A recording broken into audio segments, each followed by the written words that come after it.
अगर आप भी चाहते हैं हमारे channel GKR music star studio सबसे पहले आप तक पहुंचे तो चैनल को सब्सक्राइब करें और साथ में बेल आइकन को दबाना ना भूलें।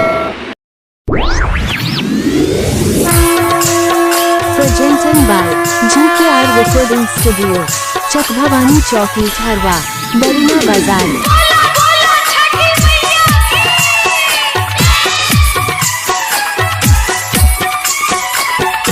आप सुन रहे हैं संदीप सुमन को।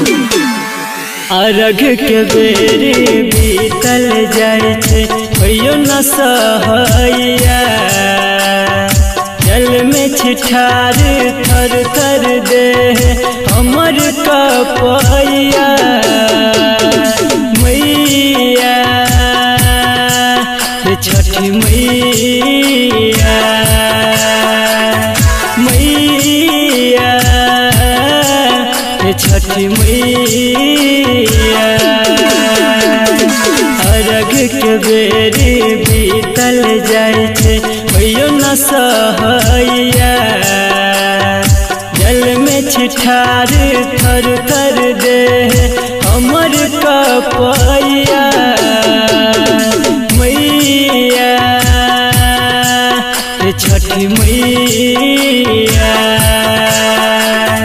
मैया छठी मैया। Presented by GKR Recording Studio, चकभवानी चौकी थारवा, बरीना बाजार। Remix by गोपाल राज बिहारी, गोपाल राज, मुन्ना राज।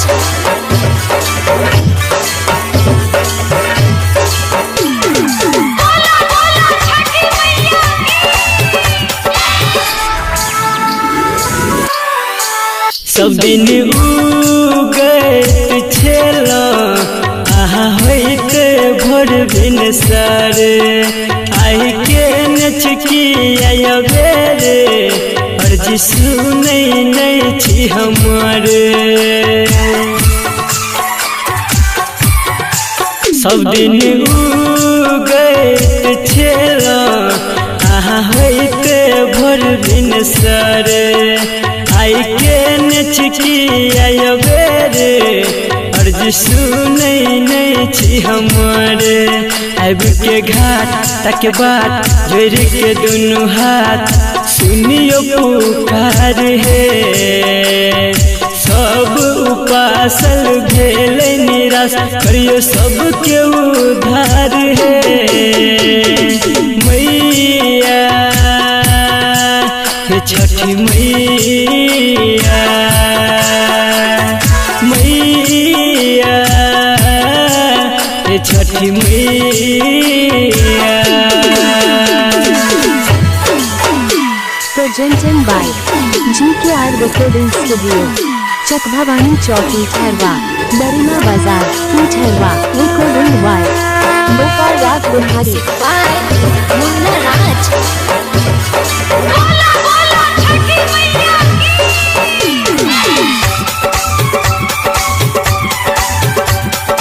आप सुन रहे हैं संदीप सुमन को।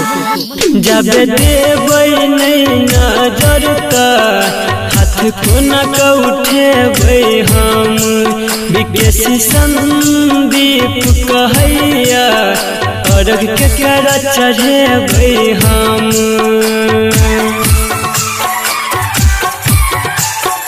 जब देबै नहीं नजर त हाथ कोना के उठेबै हम, भैया वीरेंद्र कहैया अर्घ के करा चढ़ेबै हम।